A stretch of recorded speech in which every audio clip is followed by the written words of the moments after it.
Welcome to United Shades of Gray, Conversations of Race in America on WSGW. Now, here is your host, Kareem Bowen.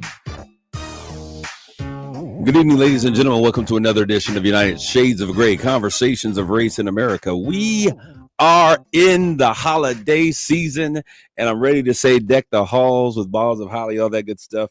In the studio today with my main man. What's going on, John B? In the place to be. That's the name I gave him, not his government name.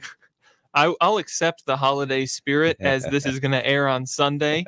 But right now, as we're speaking, it's before Thanksgiving. So hold off on any decking of halls. And if I were to turn my camera in the studio where we're recording, there is a Christmas tree right on the other side of the studio window. I didn't choose to put it up. So the holiday actually... After, 4th of July, it's now Christmas season. What are you talking about? Oh, yeah. Yep. So we're here today, and we have Mark Bassett. He is, as he always is, he's jet setting across the country. This week, he joins us from, is it near Boca Raton or? No, near Cocoa Beach. Cocoa Beach, near Cocoa Beach. Absolutely right. That's right. One of my favorite places in Florida, Cocoa Beach. If you're a cruiser over there by Cape Canaveral, if you're a NASA person, it's all in that general region. He's down there doing his poor man stuff. He couldn't do the rich man stuff the way that he wanted to. So he's over there slumming in Florida. So Mark, how's the beach right now as we speak, as a matter of fact. So how's everything going for you, Mark? It's doing well, other than it was pouring rain and it's overcast today. I did go in the ocean a little bit today, but it's all doing great, Kareem. Temperatures. Tell me that the temperatures are a balmy 40 degrees. No. I know you love the cold weather. It's in the low to mid 70s today. So. Man. Torture. John, he never seems to want to take you or I with him on these trips. You're more than welcome to come. That's okay. Just as long as you pay your own way, man. All right. We appreciate it, Mark. No problem. But we also have with us in the studio today one of my guests, soon to be Dr. Sheila Little. We have Sheila Little. Sheila, say hello to our United Shades of Gray audience. Hello, everyone. Hello. And I don't know if you heard my tongue. I was kind of getting tongue-tied there for a little bit. But we are excited. I'm excited you guys are with us today. And I have a special guest that is in the studio. And I don't know how we're going to make this happen. But, this is United Shades of Gray. We talk about issues of race. And some of that stuff is just culture stuff. And, Mark, what kind of pie did Mary bring into the studio when she came in? She brought us some pie. Blueberry, was it? She brought us blueberry pie. And, I'm a blueberry person. I do blueberry well. But one of my friends had asked me, hey, Kareem, would you like a pumpkin pie? I was like, absolutely not. I can't do none with pumpkin. I said, come on, that's not what we do. So I figured this would be an opportunity for me to educate some of you who don't know. This is not a pumpkin pie. This is a sweet potato pie. Sweet potato pie. So sweet potato pie is, I would say, the official food or the official dessert for African Americans. Would you say, Sheila? I definitely would agree with that. Okay, so it is the official dessert for African Americans in the United States. And my man, I'm going to give it to John B. Mark, I was going to bring you one as well, but you're not here. You're in Florida, so you get punished for that purpose. So let me know how that goes. I should have brought a knife and a plate and stuff. You guys could have taste tested it while you were on air. Now I'll tell you, I did not make that, but the person who made that is the bomb. I mean, we stopped making them. We like, you make them better than we do. We're just gonna get them from you. But amazing food. And if you guys are watching via our social media stream and you see some funky stuff going on, StreamYard is having a fit of its own today. So we just want to thank you for that. But for everyone else that's going to hear this on its airing on Sunday, I hope in reverse you've had a great Thanksgiving holiday, and we hope that Christmas and this entire season is going to be great. We're going to be talking. One of the reasons we have Sheila Little with us today is because she is a counselor. Mm-hmm. And Sheila, during this season, I always call it seasonal depression. I'm not sure if that's the appropriate term for it or not, but people start feeling not themselves. Yes. So what would you say to people who are not feeling quite themselves and are trying to manage through, maybe it's a loss of a loved one, a career change, just a holiday season, and someone died that they knew during the season? What would you say to someone if they're not feeling quite themselves during this holiday season? I think that, so the official name for it is sad. Sad. It's seasonal affective disorder. I Okay. mean, seasonal affective depression. Depression. Yeah, and it happens because we're in a season where we get less sunlight. That vitamin D that is vitamin D is low. We're not as active, so the body naturally wants to kind of shut down. And just with coming out the pandemic, I think it'll hit a little harder because people's lives has truly changed. So around the holiday, I think there's going to be a lot of anxiety around or depression around these new circumstances and conditions. And so I think that one of the things that we can do is be compassionate with ourselves around these times and give ourselves permission to kind of feel this drop. But over the season, I would encourage people to one, stay active, as active as possible. We're in this affirmation season where everybody want to do affirmations, but be aware of the conversations that's happening in your mind, right? Kind of journal those things, see if this is a narrative that, is true or rational or not. That would help a lot because I think a lot of times we just have a program inside of us that just says things that sometimes isn't true.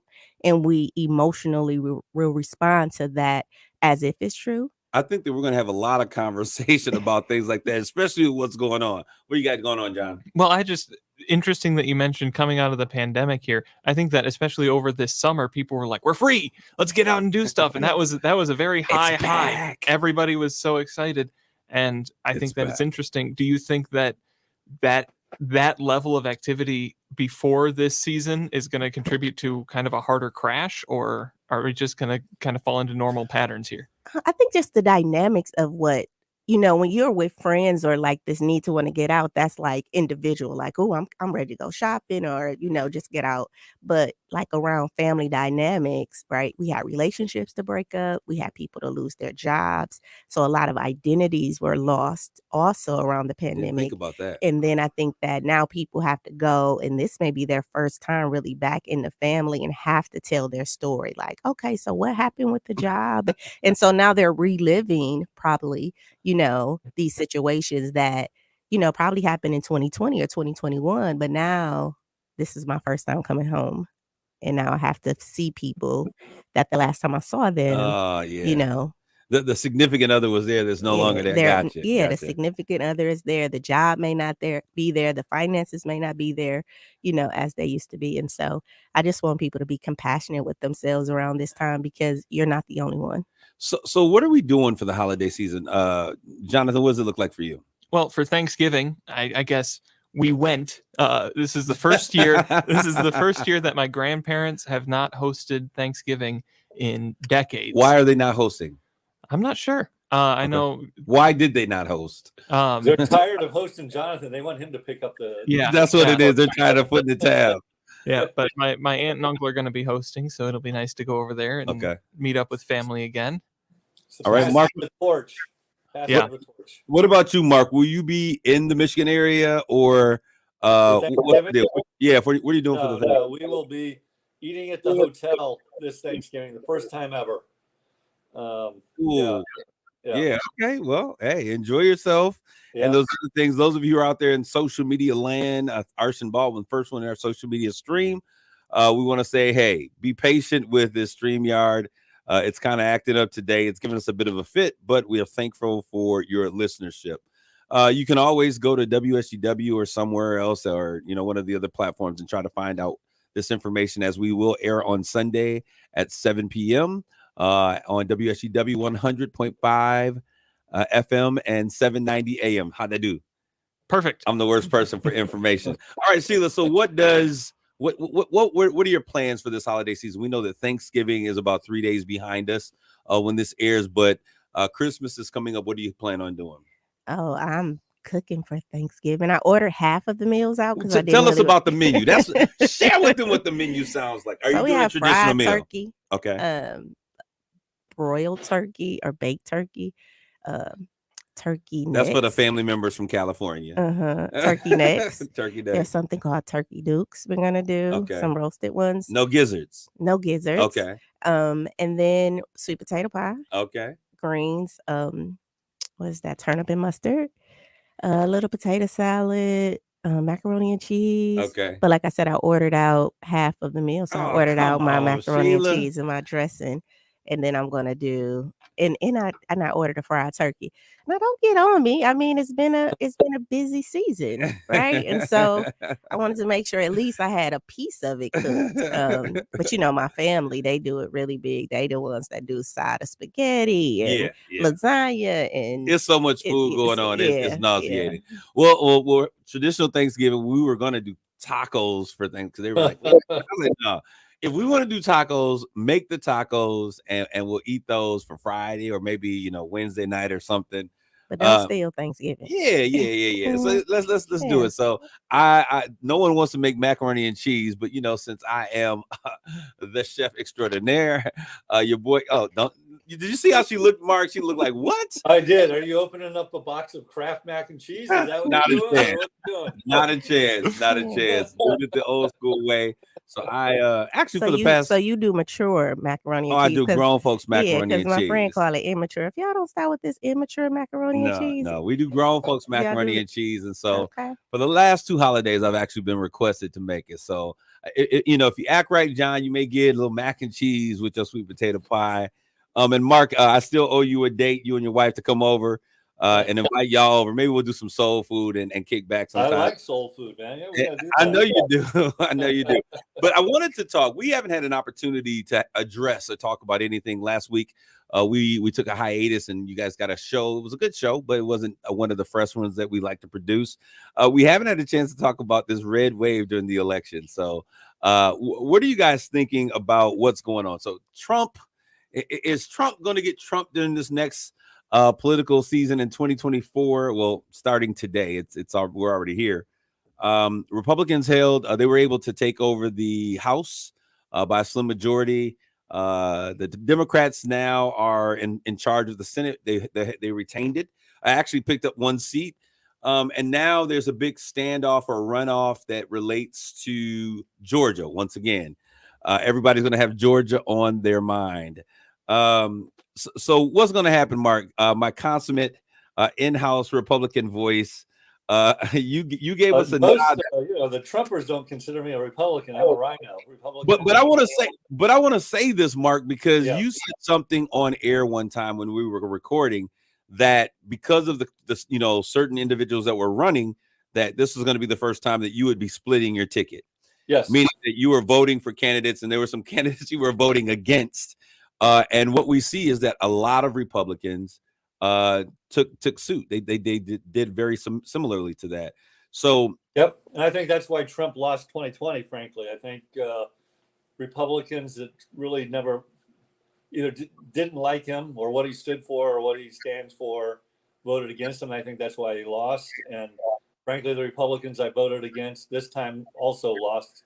And I'm guessing for that not because I voted against him, but centrist Republicans voted against him.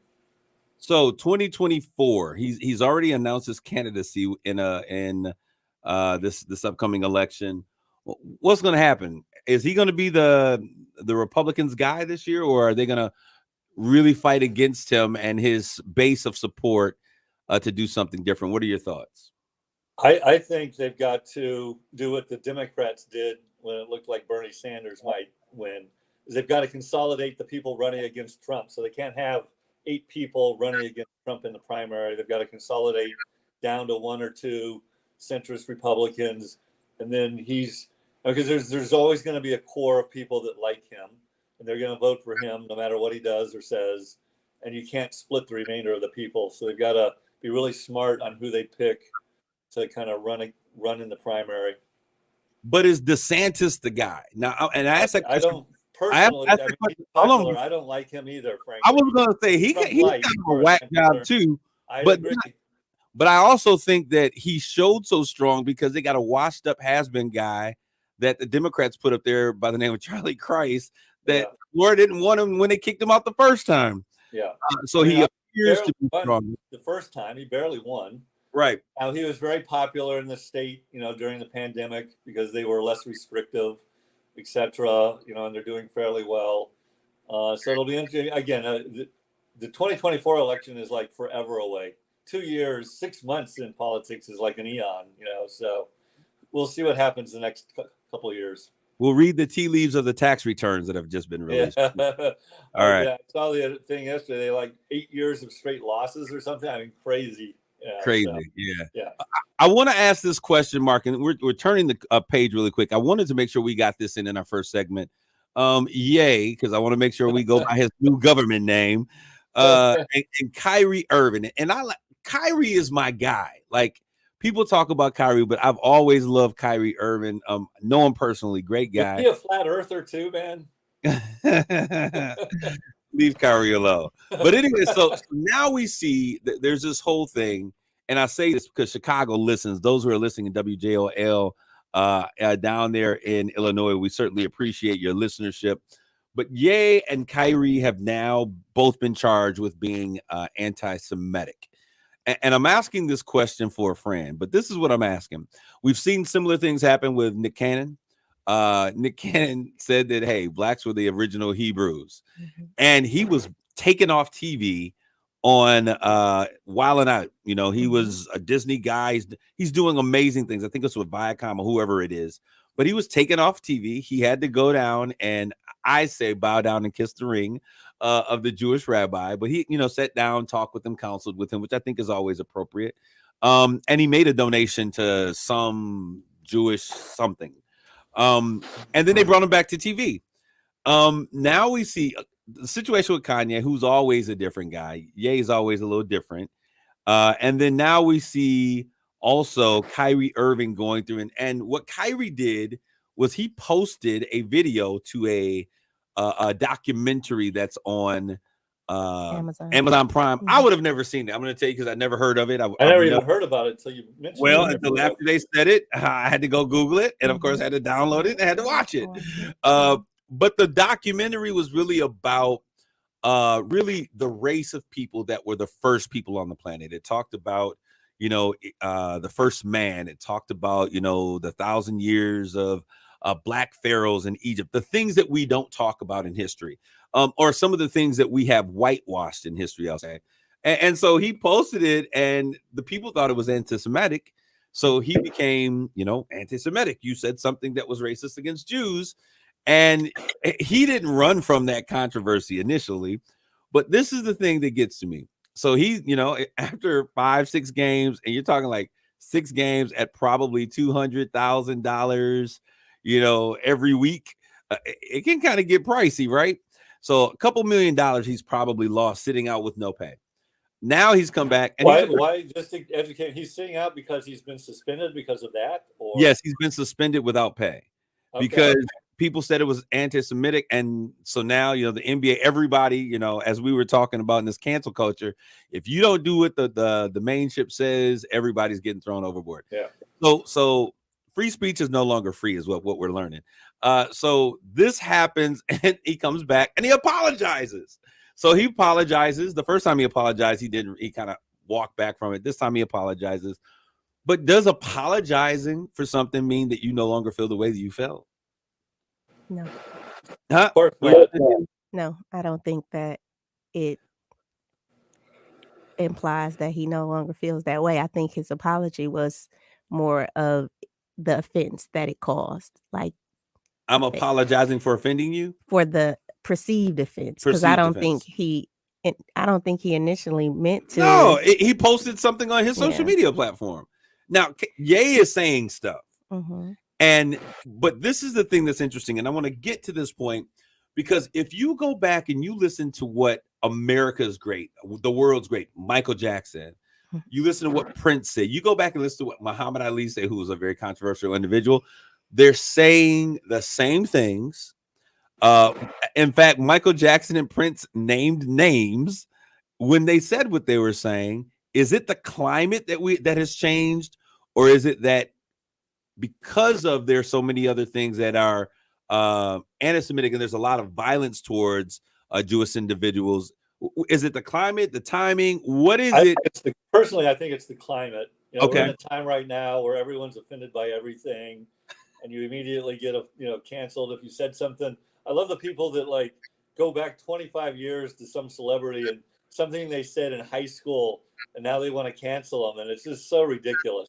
Everyone has never said something all of us have said something we regret at some point in our life. I'm sorry. So My family continually tells me I could never run for president for some of the things that I say. So I definitely recognize that. But it brings me to this larger question.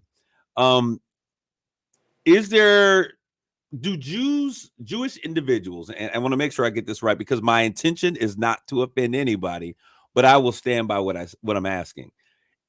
Does the Jewish community hold somewhat of a monopoly on the entertainment industry? I mean, when you look at a lot of the leaders, the managers, the directors, the owners of these companies, be it like the Wasserman Group from really LA to New York, many of them, I mean, they've been quite successful, and that's not a bad thing. Mhm. But I'm just saying, is there a monopoly that exists there? And then the thing that is more important in terms of this question is a person now anti-Semitic if they are saying, hey, I believe, according to what history has shown us, that the first man was a black man. And when we're talking about Hebrews or quote unquote the chosen, the Jews in the Bible, they're referring to black people. Is that now considered anti-Semitic? When we were having this conversation with your dad, is it anti-Semitic or racist or whatever we want to call it when we go back and we look at what history has gotten wrong and we say those things differently? I personally don't think it is. I mean, it's it's an individual's interpretation of history, and you're not saying anything negative about some other group of people. You're just saying this is historically what I believe, and I just don't view that as anti-Semitic or, frankly, anything anyone should get all excited about. Because ultimately, again, I kind of like, who cares, honestly. So So no, I think that saying history is not anti-Semitic. I think in this specific documentary, because I also Yeah. watched it, I think that the way that it was painted in that documentary, In the fact that Jews have stolen the history, yes, and they and changed. Okay, that so makes I sense. think That makes sense. that was the reference because in that documentary, it just, he just blatantly said like Jews painted this or Yeah, stole yeah. or, and I think that was the part that because the documentary was well written. I I thought mean, so, I too. I, I There were think some historical yeah, inaccuracies, but I got it. it was long. Yeah, real long. 3 hours. Yeah, but I think that that was the part when it kind of said that, and I think that's what they're bucking up against. Now, when you A put it, specific group of individuals may have rewritten it, but when you generalize a statement, like even with Kanye, I think it was more you're talking about managers and Kanye is out. producers, Why and not say them specifically? yeah, why not just specify them? And you're talking about the whole Jewish culture as a whole, and I think that that is where he then kind of got his No, I backlash. agree with you, and that's why we didn't get the blowback when Michael Jackson says, "Hey, Tommy Mottola, he is this, and he used specific individuals Yeah. instead of attributing that to the entire race, or which is are they a race or the ethnicity? Because I'm confused. Race and ethnicity, because Whoopi got in trouble because she didn't know if they were a race or an ethnicity.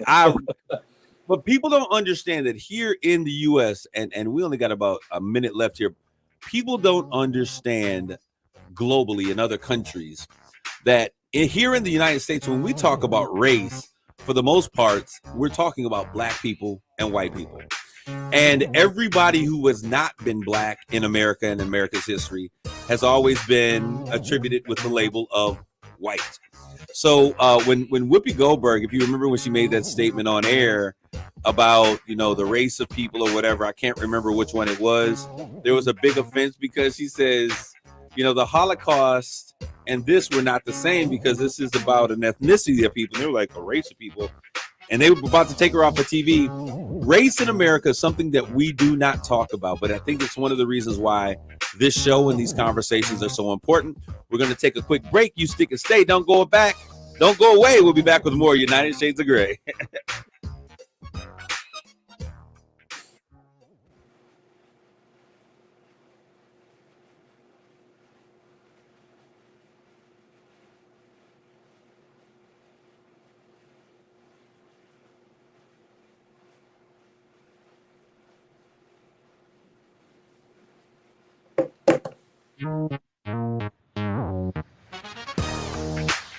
You're listening to United Shades of Gray on WSGW. This is Kareem, and we're back with more United Shades of Gray, conversations of race in America. I'm in the studio today with the producer, John B. We got Mark Bassett in the stream, and with us here in the studio is soon-to-be Dr. Sheila Little. Let's give it up for her. So, Sheila, what's the graduation date? March 2023. March 2023, and you have a very... Where are you getting your PhD, if you don't mind me asking? What school? The Chicago School of Professional Psychology. Oh, okay. Yes. Oh, okay. So I guess that's real. Sounds interesting. you guess it's real? Wow. Right. I'm messing with. I've known Sheila for a while. She's been doing a lot of business and working and coaching and training and all sorts of things. And I got sprung. I just found out today that she's about to be Dr. Sheila Littles. So I'm glad that we're able to have you here. We'll have to bring you back after you get that PhD. Yes, sir. As well. I want to turn our conversation, even though I didn't get a chance to talk about the issue with Raphael Warnock and Herschel Walker. And I want to take 2 seconds. Make sure by 20 after we're on this, okay? Mark, did you by chance see Lindsey Graham's impassionate plea for black folks to vote Republican for Herschel Walker? No, I did not. I tend to ignore him. So okay, all right. It was true comedy. Man was almost in tears, and I don't associate myself with either the Democratic or the Republican Party. I try to be as independent thinker as I possibly can be. But Lindsey was on there, and he began to say, like almost to tears, literally. You got to go Google this, Mark, because it's funny. okay. And he says, I really need for all of you to go out and to vote. Herschel needs to win. He's a good man. And the Democrats are making this about, something other than what it is. But this is, if he doesn't get in, other blacks won't become Republicans. And they're trying to keep black men from becoming Republicans. And I'm like, wouldn't there be a more, like maybe a Tim Scott might be a more appropriate person to have this conversation? And why isn't Tim Scott showing up on the doorsteps fighting for Herschel Walker? There's a reason, because he's a man with character and morals. Now, if that happens to change between now and December 6th, that's different. But it was hilarious. I just thought we would make mention of it. And I'm moving on to the next thing. You didn't think I could do it, did you? It's counting down. Let's talk about this. And this is, I woke up this morning. There was another mass shooting in Virginia. And at a Walmart. And so someone comes in, employee about 10 o'clock last night. He comes into Walmart. 6 people are dead. He kills himself as well. We have been seeing a trend over the last, 606 mass shootings this year in the United States. All of this stuff is going on. And I'm asking the question, are we growing more violent as a nation? And it's interesting because if you would look at statistics alone, they would say that up to about 2019, we were in a somewhat of a decline. 19, 20, and definitely 21. We see these crazy spikes, and 22 is actually returning to a more downward spiral. I mean, if you go up to where we were in 20 and 21, there's no way to go but down. We created a new ceiling. But are we becoming more violent as a nation? And if so, and this is why we have Dr. Littles with us here today. If so, why? And what's going on? And I'm not just talking gun violence. I'm just talking about like all of their more violent crimes. Gun violence has gone down weirdly, but violent crimes have been on the rise. What's the deal, John? And I see you over there giving me that smirk. What does that mean? Oh, the thing that comes to my mind is it's those darn violent video games that the kids are playing. But well, I guess my question almost is I'm not 100% convinced it is. I mean, because what you can't really look at absolute numbers. There's a lot more people in the United States today than there were 100 years ago, and data is more centralized. So, and so I'm not 100% convinced that we are more violent today than we were, say, 100 years ago. But doesn't it seem like every time we turn on the TV, there was a mass shooting? And I gave a list. For 600, yes, every day there's another one. But this is... So my question ultimately is, Kareem, is, and it could be very well true, 100 years ago, information is so available and fluid. If something happens all the way around the world, you know about it. Whereas 100 years ago, if something happened in Saginaw and you lived in Midland, you wouldn't even know about it. Right. And I think you drive a point home there, and I think that some people in some places don't report certain crimes to keep their numbers low, to keep them as being a really great place to live. But what were you going to say, John? Well, I think that the mass shooting conversation, because that's something that always comes out when you're talking about this kind of thing. What are the mass shootings that we hear about on the news? Is the ones where it's a parade, it's in a Walmart, it's in a school, etc. But what is the vast majority of those those 606 mass shootings? I think based on the definition, we're going to find that a lot of them are gang shootings that we never hear a word about in the news. Here we go, putting it on the gangs. Well, gangs are also on the decline. Come on, I'm just letting you go ahead. Good, but I bet you it's those Hebrew gangs that are out there. I'm just joking. I'm not touching that with a 10-foot pole. I'm joking. That was a joke. You can do it. Get on that one, man. That's a good concept right there. But go ahead. What were you, let's. What are you saying, John? I'm sorry. Well, but I think that the idea when you think of mass shootings, you're thinking of school shootings, of these horrible atrocities. Not that violence in the streets of LA and New York and the most violent cities in the country aren't atrocities, but I think that then we hear there's 606 of mass shootings. There's 606 of these parade shootings, school shootings, store shootings. Well, I'll give you what the latest ones were. Okay, and you'll continue. So, what we're referring to in this list is that just recently, last week, the University of Idaho. These are not mass shootings; these are mass murders. Let me correct you there. So, mass murders. University of Idaho murderers in Moscow, Idaho. There were 4 individuals that were stabbed. And for the first time, I think they're going to be on a series of I Almost Got Away with it because they're flubbing this up pretty bad there. Then we have the University of Virginia, 3 students who were murdered on a bus after having been to a field trip in the city of New York. We're talking about what's it called? Club Q or something. Yeah. LGBTQ plus bar shootings in Colorado Springs. 5 dead there until some individuals that were there actually tackled the gunman. Then Virginia Walmart shooting that just happened last night, 10 o'clock last night. 6 dead there. Then I'm talking about all of those things, including the things such as the Speaker of the House, Pelosi's husband being attacked in their San Francisco home. There was another Republican senator that had been given death threats because the Capitol building is housing sex rings with kids. Just are we becoming more violent? And I'm not just talking about gun violence. I'm talking about violence in general. But go ahead. Well, I think that this would be a great question for Sheila here, is the association of a label. Because if we look at the list that you just went down, each of those happened on a different day. Yeah. Well, by that count, there should be 2 or 3 more by the 606 absolutely. mass murders. Absolutely. There should be 2 or 3 more that we never heard about. Yep. On that list. Yeah. So that's what we think of when we think mass murder, right? Mm-hmm. These events. But these aren't events. Yeah.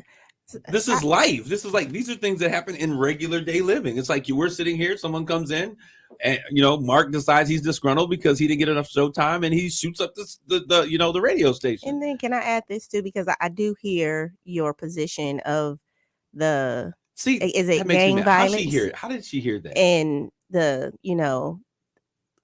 I hear you saying is most mass murders is gang violence. I think though the intention is that person is going to kill one person and then just don't know how to shoot and shooting everybody. The issue with this is that the person's intent is to actually go harm multiple people. Yeah. And they don't have a specific individual in mind. And so I think that creates the problem with it, because you're actually, and I'm not justifying, criminal behavior, but this person has an intent to go and shoot Tom, and then Tom's around, all these other people, and they're a consequence of Tom's retaliation, where these individuals, there's no specific person. This person is actually feeling wronged or feeling unheard or feeling invisible, and he's gonna or she's gonna take a stance and create this violence against innocent people that haven't done anything. I had never thought of that before, because it's the difference between directed and just lashing out and Yes. random, not Yes. quite random. But And what you're saying is exactly the case in the situation. What did I say? What university? Not Colorado Springs, Moscow, Idaho. They finally think that they may have a target, the person who was the target, and the other people just happen to be in proximity. You can't go kill, Lisa if she's with Renee and Angela. So they all gotta go. Mhm. And so your point is very well taken. I think it's a great point. Now, in terms of what you have seen, because I almost feel like we have AD and BC, or BC and AD. I feel like we need to have like a before pandemic and an after pandemic label. What's going on with people, and are we as America just losing our mind, or what's happening? Well, I don't think it's losing our mind, but I do think that people are feeling um invisible and starting to feel more and more invisible, like their voices are not being heard, which then you can see it right in these groups that kind of show up, that if it's in gender, call me it or they, and and these rivals that come up where these people really want to be seen, and we can be like, okay, why is that so important? But it's important to them because people are starting to feel more and more invisible, and their problems are not being addressed politically, or maybe even at home or in this country that says, hey, we're your home and we want your voice to be heard, and then that betrayal. So I think it's a lot of dynamics mentally that's going on, that's triggering these emotions, these irrational emotions in individuals to do something that may be hurtful, just to say, I have something to say. Wow. Uh, I I think that you said it in a way that I probably could not say it. I guess that's why you're about to be the doctor with your PhD. I want to look at something. And I gave you guys a copy of it. Mark, I don't know if you got a copy of that, those statistics. Did you send that to Mark at all? Mark got it. You got it via email, Mark. Yeah, I got it. There was a graph on there, and it was talking about murders in Chicago. And I like to use Chicago because for a while, Chicago had so many gun violence shooting that was ridiculous, right? Yes. And so, since they're a part of the demographics of this conversation, I wanted to bring them in. And this is data that we're looking at up to October 16th each year. And I'm not sure. Source was the Chicago Police Department, okay? And they were looking at, in 2018, they had about 467. And trending downward from 2017 even, but 2019 was 417. That's down 50. We see 2020. We all know what happens. 2020, 633. 2021, 658. Then we see a slight step down in 2022, but only to 545. That's still like 150 more of these murders that were taking place than before the pandemic. So my question, Sheila, is do you believe that we are ever going to be able to reset, or has the pandemic impacted us as individuals in such a way that this is going to take years from us to recover, not just economically, but emotionally, and mentally, from really just being alone? Is being at home that bad? People were locked at home with their families, and this is what happens. Yeah. So I think that's a great question. And one, I don't think we have enough data yet to Yeah. show what those trends are going to be like. However, because of what we're seeing, it's kind of like you lock a dog up or like an animal up and like cage them, like their first response is like this aggression, you know? And I do think that, you know, you have depression, we have anxiety, we have all of these what we call lower vibrating emotions. So we see a lot of people going into that. But, anger is the first outwardly expressed emotion. And that's not a bad thing. It's just what we do with that. And I think a lot of times we don't have the right social skills to know how to process our anger. So it comes out in rage. And this is why it's important to teach, one another how to manage your emotions your anger is valid. It's just what you do with it. And I don't think that a lot of people have a space to really talk about that, even though we have the internet, right? And you can voice your opinion. It still feels like these individuals probably don't feel heard or validated and don't know how to deal with the perceived rejection. I was always taught that anger is that pain is the root of all anger. So when we see elements of rage, there is a pain that is not being spoken to, as you said, that exists underneath the surface. What has really changed in America, like outside of seeing? I guess we're seeing people die. I'm thinking about what has happened during this pandemic period of time. We're seeing loved ones die that may have been here an additional 5 years because they got COVID. I know that I had a cousin who passed away from went into the hospital on Thanksgiving. So like today, went into the hospital, thought it was his blood pressure, was still in the hospital through December. And January 6th, I was in studio. The 7th of January, he dies from COVID. Mm-hmm. He never got rid of COVID. So that's that's 2020. Then it be the beginning of 2021. So all of 2021, you're experiencing those first things. First, the 4th of July, first birthday, first Thanksgiving, first Christmas. So there's a continuation of, as you said, that pain. And that's one of the reasons I was asking you about seasonal pain and seasonal depression. And you gave me a SAD, sad. Yeah, it's called sad. Yes. I want to go back to Go ahead. pain is the root of Go ahead. anger. I actually think desire is the root of anger, right? Not having your desire met can seem painful, but I think that we need to change the narrative of what anger really is, because anger is an emotion like any other emotion, but it tends to come out when our desire is not being met. And we can, if we don't know how to, if we haven't had the social skills, can then exaggerate that desire not being met as, oh, that's painful or hurtful, if we don't know how to manage that. Does that make sense?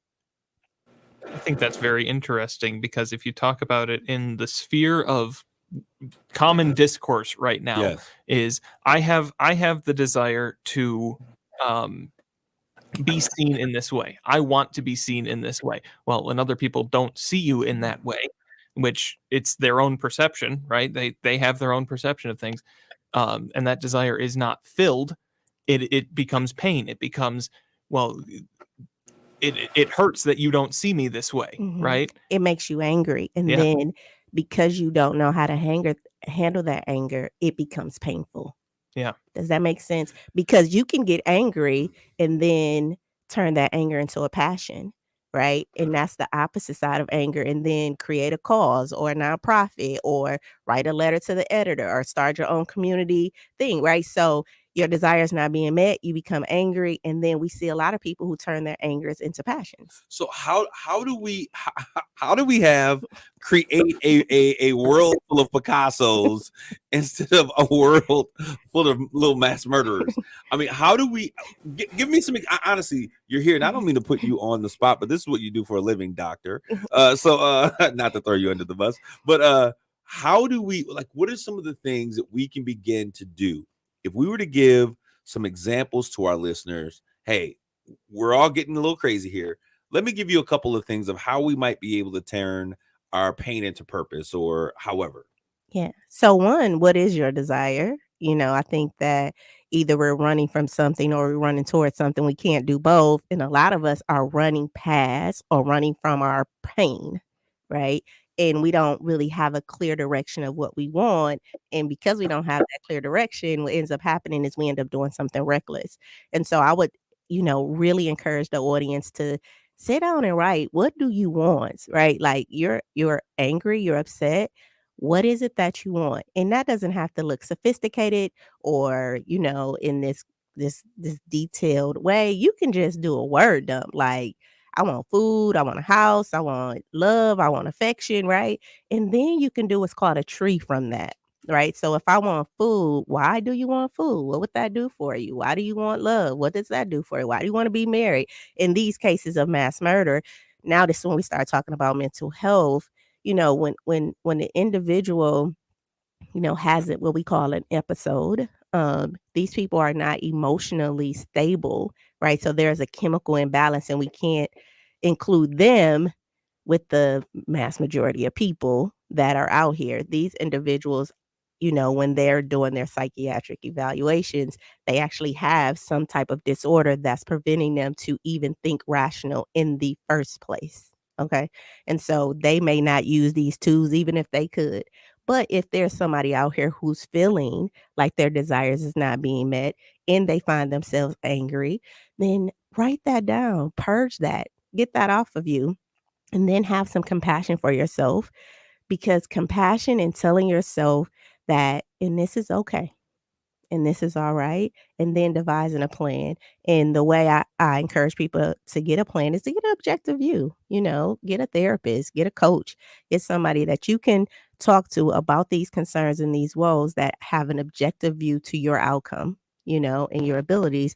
And I think then you can find a way out of this space. Well, Mark, you've been very open about your time with your therapist. Yep.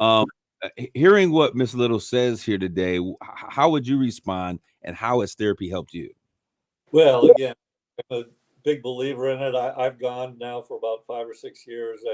If I'm in town, I go every other week. If not, I go when I'm in town. My wife has gone to therapy. I've had multiple kids go to therapy. It's a lot of what she said. You get a lot of, or soon to be Dr. Little said, you get a lot of stuff running around in your head, and it's just nice to have one to speak to. And then, you know, early in my going, he really challenged me to kind of step outside of the box in the way I looked at certain things. And I would have probably never done some of the things I've done if it weren't for having worked with a therapist. So I strongly support it and suggest it, and it's done wonders for me and other members of my family. So. That is so awesome. So, Miss soon to be Dr. Littles, Yes. how can people, if they're interested, in saying, hey, I love what she said today, she was kind of speaking to me, how can people contact you? Well, you can contact me at any social media handle at I Am Shaping Solutions. That's I Am Shaping Solutions.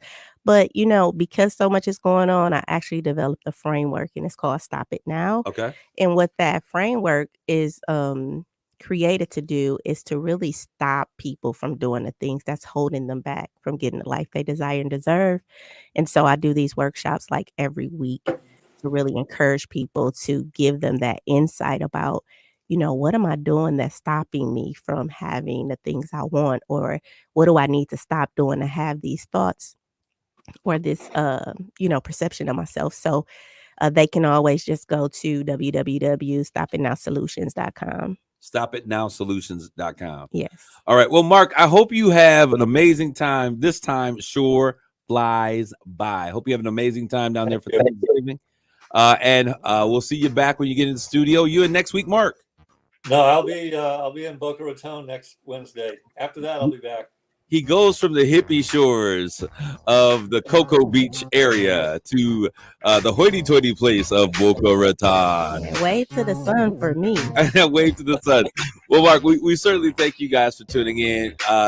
John B., what are your plans for this this time off that you're going to have? Or what were your plans for Thanksgiving, I think? I'll take the time off. I think that's the biggest part. Have you taken time off? No. Mark, we got to make sure, I'm going to talk with Mark because we got to make sure that you get some time off. What were you going to say real quick? Well, I was out at a work conference last week, but that doesn't really count, does it? How did it work? Did it work? We got to hear about that the next time. Yeah, we need to talk about that. Well, I want to thank everyone here, including soon-to-be Dr. Sheila Little. Thank you. Thank you. Once so again, much. give us that email address. www.stopitnowsolutions.com. We don't say it anymore. Stopitnowsolutions.com. Yeah. This is Kareem Bowen. Thank you guys for tuning in. United Shades of Gray, conversations of race in America. God bless you all. Grace and peace.